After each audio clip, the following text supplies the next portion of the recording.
Hi everyone, welcome back to my channel. Today I'm going to show you a drill that can help you with any lateral movement or sway off the ball and hopefully show you what that sway can cause as an outcome. Let's get into it.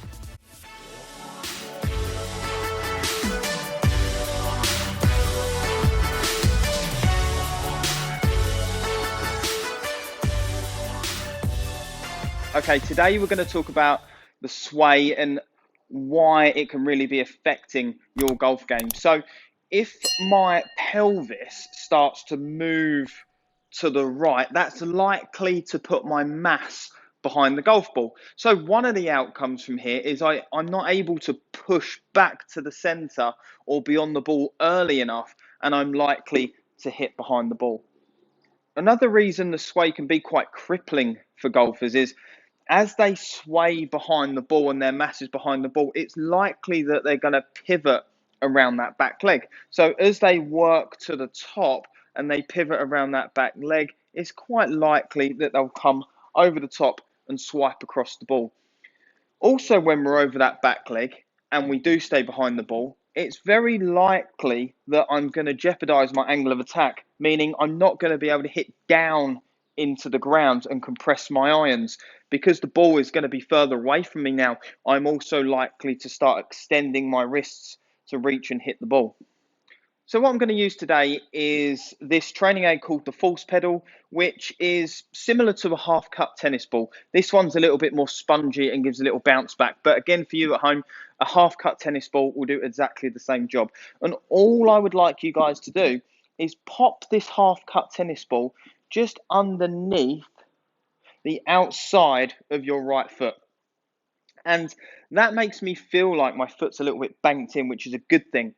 And the task here is to not squish the ball in the backswing, okay? Because that would mean my mass and pressure have moved way too far to the right. Now, I think it's really important to understand that in the golf swing, we do want an element of pressure moving to the right, but this is mainly designed for the guys that move their mass. They move their body quite a long way to the right. So we'll set ourselves up, and I'm about 50-50, maybe 55% favouring the lead side here.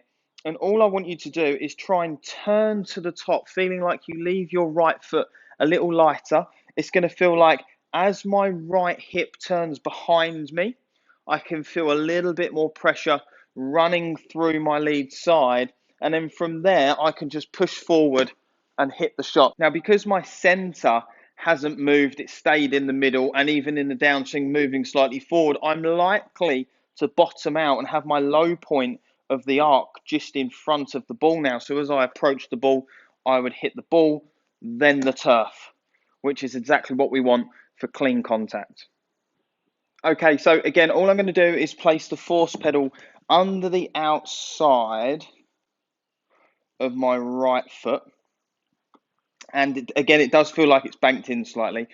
And I think what's really important to remember is I'm not asking you to pile all of your weight onto your left side and just never have any weight under that right foot. I want you to start with 50-50, right? So, or at least 55 on the lead side. So there is some pressure under that force pedal or tennis ball at the moment.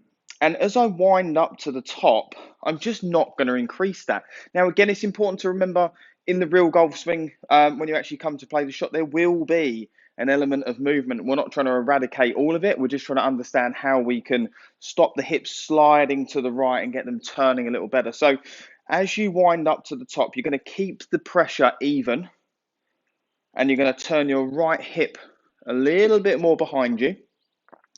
And I don't really want to increase the pressure into the pedal, but as my hips turn, they will turn away from the pedal slightly. That is normal, okay?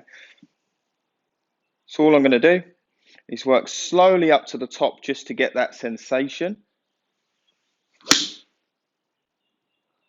And because my hips were so much further forward, that was a really nice downward strike. I could really feel that there.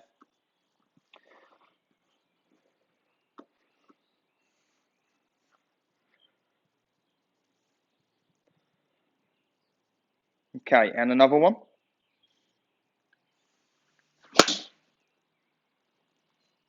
Again, a really good downward contact. I definitely feel like I'm hitting ball then turf. I guess for me, if we was to ride too much over to this right side and not be able to push off, I would likely hit behind the ball. So last one.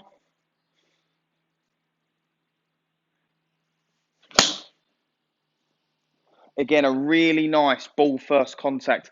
So I think that'll really help a lot of you understand how the hip should turn without sliding to the right. So let me know how you get on. Thank you again for watching. I hope you found that really useful. If you did, please comment in the box below and let me know. And if you'd like to see more of me, please hit the subscribe button and click the little bell icon so you know when I release my next video.